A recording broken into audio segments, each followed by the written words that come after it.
Alright, so what's up YouTube? It's a nice thing here, back with another video. And this video is gonna be about my bad, healing from isolation. And I just something I think I personally dealt with, and to a certain extent I'm trying to get rid of, cause I ain't gonna lie. I think to a certain extent life is about people and the people that you come across and the experience and just the upside of really interacting with people. Let me say that.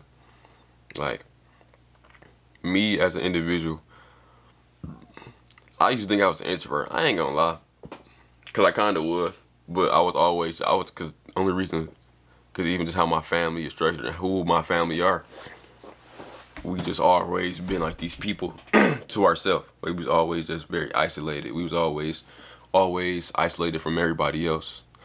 We all in our own heads. We not really close for real. We are close, but we not close.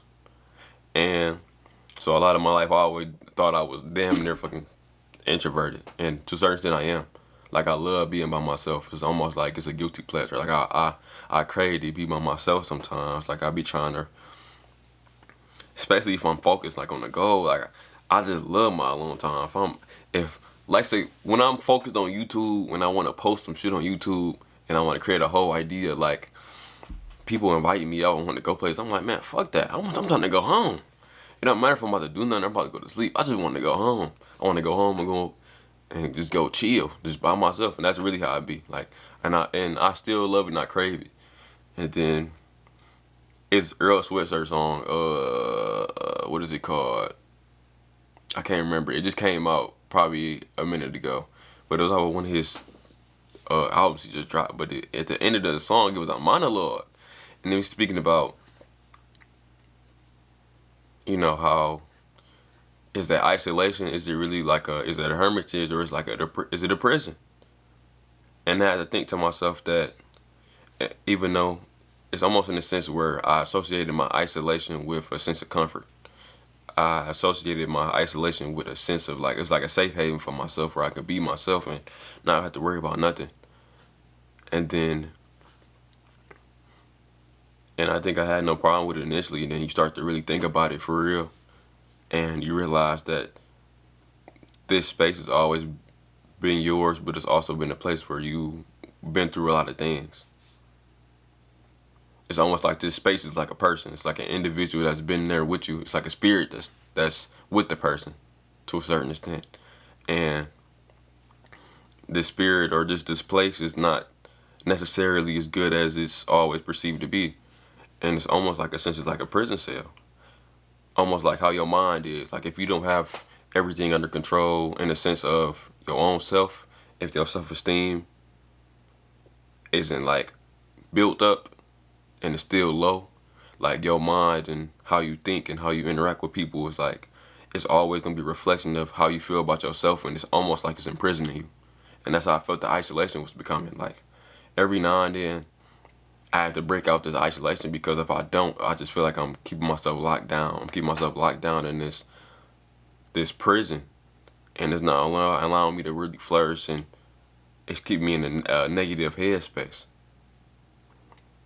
Like, I have to set out time where I not neglect, but like not be in my space, because I've been here so long, and it's like I just feel so down in this space.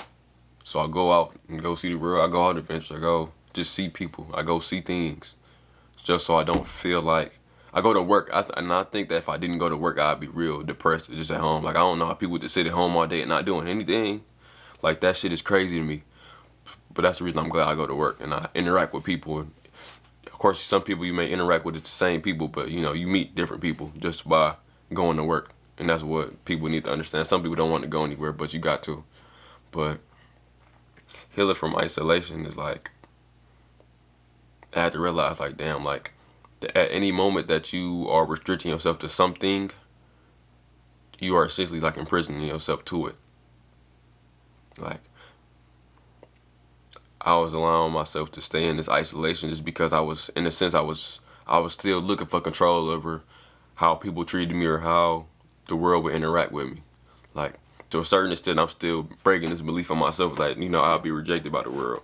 Even though me in my most like extroverted state, like, Like at work, I'm a very sociable person. Like I be asking goofy fucking questions. I just be joking around. That's really how I am. I'm very extroverted at work.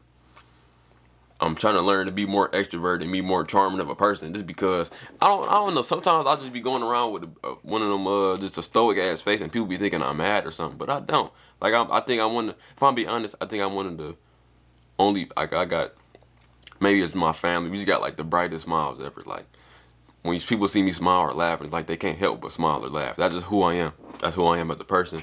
So I'm trying to be more of that person, but a more charming, charismatic person. That's really what I be thinking about, really what I be trying to do. But normally, like that's not my thing. Like I just feel like that the isolation and that me cutting myself off from other people has, I ain't gonna lie, kind of dehumanized me to a certain extent. It's almost like how they be like in prison, like you don't. It's like it's dehumanizing. So that's where I'm kind of getting at with the prison cell, the imprisonment. And it's almost like this the isolation it's keeping me from ever stepping out my comfort zone. It stopped me from ever feeling rejected from the outside world. Because in this space I can have all the books I want. In this space I can draw whatever I want. In this space I can talk to myself and not feel weird about it. Like at times I be talking to myself out loud at work or something. People like, huh? And I just hate feeling like that. But I could be as weird as I want to. I could be as not weird, but weird as I want to in this space. And it wasn't allowing growth to happen because I was so scared of not being, able to face my fears to a certain extent. So yeah, so I'm not gonna say I'm done healing from it because I ain't gonna lie, I don't think I'm done from healing from isolation because a lot of that it has to really deal with your perspective on the outside world and wanting to be in it. And I think that most people, you want to be on the outside world, but you just have these fears. You have these fears of things going wrong, and in your controlled space and your isolation, nothing can go wrong. Nothing is there's not saying it's predictable in this space. It's just you just know what's going to happen.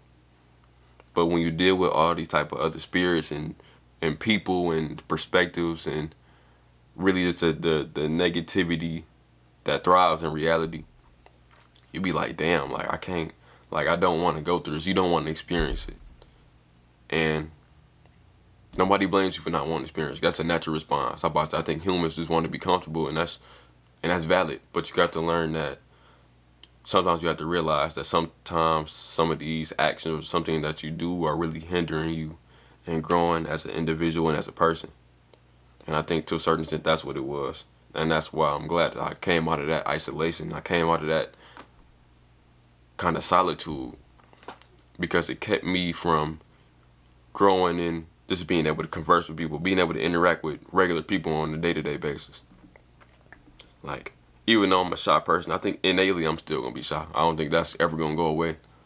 Like I'm very shy, especially if you meet me at first, and then the more you know me, I'm just I'm a great person. I'm funny. Like I try to look my best to look out for people if I can. Like really, but yeah. So learn to heal from isolation. Get out of your own world sometimes. Take a chance. Like I said, it may not be as bad as you always think it is, but smile. Try to like. If you want to grow, like literally, you got to bust your ass. You literally have to force yourself to do it. It's almost like a kid, like breaking kids out of bad habits. It's like it's bad that you put yourself in it in the first place, but you gotta kind of like force them. You gotta take them through it every day, and not saying that you got to abuse them, but I'm saying like you have to take them through it every day to break that habit. Because if you don't, they won't. So, yeah. If you like the video, like, comment, subscribe, and I'll see y'all later. Thank you.